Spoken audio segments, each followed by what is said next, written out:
경찰이 부동산 투기와 관련해 압수수색과 내사를 도 전역으로 확대 시행합니다. 소방공무원의 국가직 전환 이후 1년 동안 경기 소방이 화재 진압과 구조, 코로나19 대응에 큰 성과를 거둔 것으로 나타났습니다. 한 주간 경기도에서 일어난 사건, 사고 박희분 기자가 정리했습니다.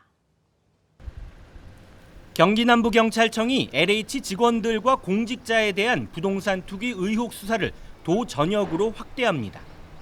경찰은 최근 부동산 투기 의혹을 받고 있는 군포시 공무원 A씨의 자택과 군포시청 등 6곳에 대해 압수수색을 벌였습니다. 군포시 지구단위 팀장으로 근무했던 A씨는 지난 2016년 지인 4명과 둔대동 2개 필지를 14억 8천만 원에 매입했고 2018년 대야미 공공주택지구에 포함돼 큰 차익을 봤다는 의혹을 받고 있습니다. 경찰은 또 군포시청을 압수수색하던 날 수도사업소 소속 공무원 1명이 아파트 옥상에서 추락해 숨진 사건과 관련해 숨진 공무원은 이번 수사 관련 대상자가 아닌 것으로 확인됐다고 밝혔습니다. 한편 경찰은 3기 신도시 투기 의혹을 받는 LH 현직 직원 1명을 추가 입건했습니다. 기존에 입건된 피의자를 조사하는 과정에서 새로운 직원의 혐의가 확인된 것으로 알려졌습니다. 부동산 투기 의혹을 받는 경기도청 공무원에 대해서는 구속영장이 신청됐습니다. 해당 공무원은 용인 반도체 클러스터 개발 예정지 인근 토지 등을 자신의 가족 회사 명의로 매입해 부동산 투기 의혹이 제기됐습니다. 경기 남부경찰청이 신학기를 맞아 학교 주변 유해업소 집중 단속을 벌여 불법 풍속업소 77곳을 적발했습니다.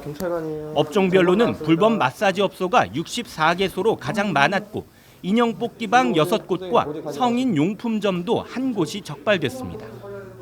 경찰은 성매매 특별법 위반과 교육환경보호법 위반 등 혐의로 84명을 입건한 데 이어 성매매 홍보 광고물에 사용된 전화번호 421개를 찾아내 통화를 차단시켰습니다.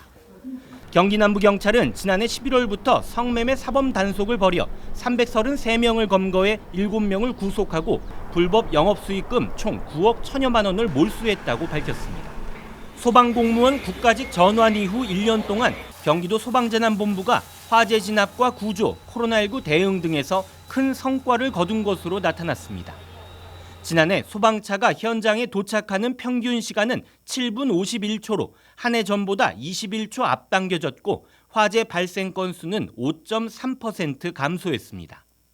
소방 1인당 담당하는 인구수는 6.4% 감소했고 구급대원 1인당 담당 인구수도 1년 사이 3.8% 감소하는 성과를 냈습니다. 코로나19 긴급 대응에도 크게 기여한 것으로 나타났습니다. 지난해 3월에는 특별관리지역인 대구로 구급차 24대와 구급대원 94명을 파견해 코로나19 확산 방지에 기여한 바 있습니다. 담배세와 연동되는 소방안전교부세 교부 비율이 20%에서 45%로 확대되면서 소방 예산을 보다 안정적으로 확보할 수 있게 된 겁니다. 경기소방은 지난해 소방인력 744명을 충원해 현장 활동 인력을 보강했고 내년까지 1,000여 명을 더 충원할 계획입니다. 지난 2월 용인 조카 학대 사망 사건으로 재판에 넘겨진 이모 부부가 살해할 의도는 없었다며 혐의를 부인한 것으로 알려졌습니다. 수원지법 형사 15부 심리로 열린 이모 A씨와 이모부 B씨의 살인과 아동복지법 위반 사건 재판에서 피고인들은 이같이 공소사실 일부를 부인했습니다. 피고인 측 변호인은 A씨와 B씨 모두 살인에 관해서는 범행 의도가 없었기 때문에 부인한다며 아동복지법상 아동학대 혐의에 관해서는 인정한다고 말했습니다. 이어 사망 당일인 2월 8일 행위에 대한 사실관계는 인정하지만 공모관계에 대한 답변은 추후 의견서로 제출하겠다고 덧붙였습니다. 이모부 B씨는 조카가 숨지기 전날 아동학대 혐의는 이모 A씨의 단독 범행이라며 범행을 부인했습니다. 이들은 친모의 부탁으로 조카를 자택에서 양육하다 소위 물고문을 반복해 숨지게 한 혐의로 재판에 넘겨졌습니다. 이모 A씨는 직업 무속인으로 국악인 남편과 함께 귀신을 내쫓는다며 조카를 학대한 것으로 조사됐습니다.